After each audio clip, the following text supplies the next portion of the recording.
premier soir, j'appelle Axel Mangou qui plaidera le pour.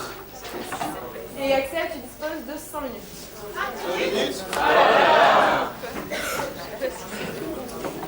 Non, il plaide le pour, je t'assure.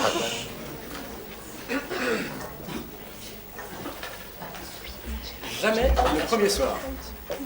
Cette phrase, vous l'avez peut-être déjà entendue, peut-être même que vous l'avez vue au cinéma avec Alexandra Lamy, à l'occasion d'un film, nul par ailleurs.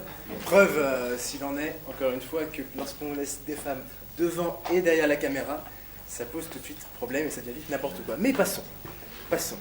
Car ce qui est sûr, c'est que toi, Claire, jamais le premier soir, tu l'as déjà entendu. Dans un souci de clarté, je vous propose de nous remettre dans le contexte. Août 2012, Miami. Il fait 35 degrés à l'ombre, 41 degrés au centime. C'est chaud. C'est trop. Monsieur Renault, seul dans son appartement à 60 ans, admire la vue que lui offre sa baie vitrée au 7e étage de Hilton. Oui, c'est un homme qui a réussi. Et ce sentiment d'accomplissement le gagne chaque fois un peu plus lorsqu'il gratte mollement sa couille flétrie en se rendant sur le cosmopolitain.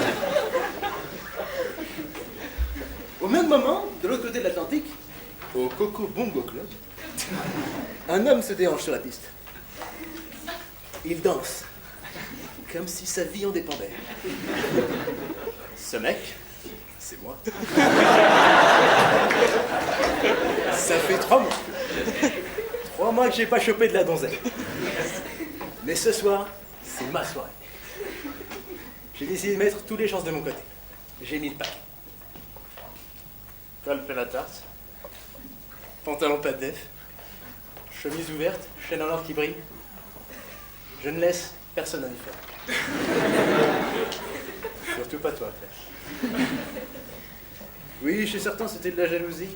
Chez d'autres peut-être même du dégoût. Mais toi, tu goûtais à chacun de mes moves sur les fleurs. Et à chacun des petits sauts de cabri, je sentais ton cœur qui tressentait.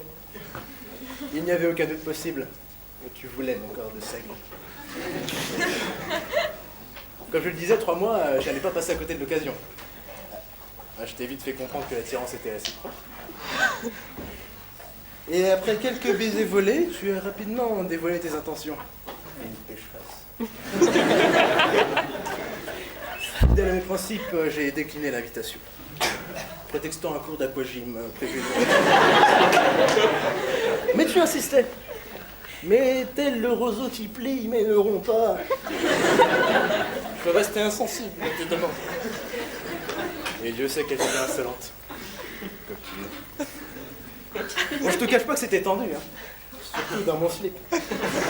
Et tu persévérais. Au bout d'un moment, mes esquives ne fonctionnaient plus, j'ai lâché le mot. J'ai lâché le pavé dans la mare. Jamais de premier soir. Certainement tu te demandes encore aujourd'hui, pourquoi ce refus? Je vois déjà des grands romantiques se lever dans la salle. Mais il a raison. C'est évident.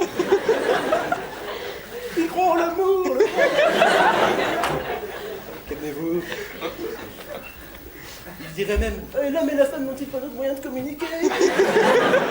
Une belle discussion au coin du feu, sur des peaux de bêtes, en compagnie de sa dulcinée. Ne vaut-elle pas 1000 insertions? Furent-elles dans des orifices divers et variés? Je ne partage pas trop leur avis. J'avoue moi-même trouver un certain plaisir à me chatouiller l'oreille avec mon auriculaire chaque matin. Toujours est-il, je crois tout de même en l'amour, le vrai, celui avec des gros seins. Mais, je n'ai pas dit adieu à ma sexualité. Mais ne pas abandonner sa sexualité n'empêche pas de garder ses précautions. Combien de fois j'ai entendu, mais jamais le premier soir. Yo, gars. Les mecs, mollo. On est rarement fiers d'avoir baisé avec un cajou. Alcoolisé, une erreur de casting est vite arrivée. Et une fois que t'es passé à la caisse, c'est ni repris ni échangé. Donc, la précaution d'abord. Deuxième point, vous pourrez me dire, mais mec, nous la fais pas avec tes 5 frères et sœurs. On se doute bien que ton père, dès le premier soir. Point taken. Peut-être même ne serais-je pas là s'il avait appliqué ce principe. Mais j'ai le droit à mes paradoxes.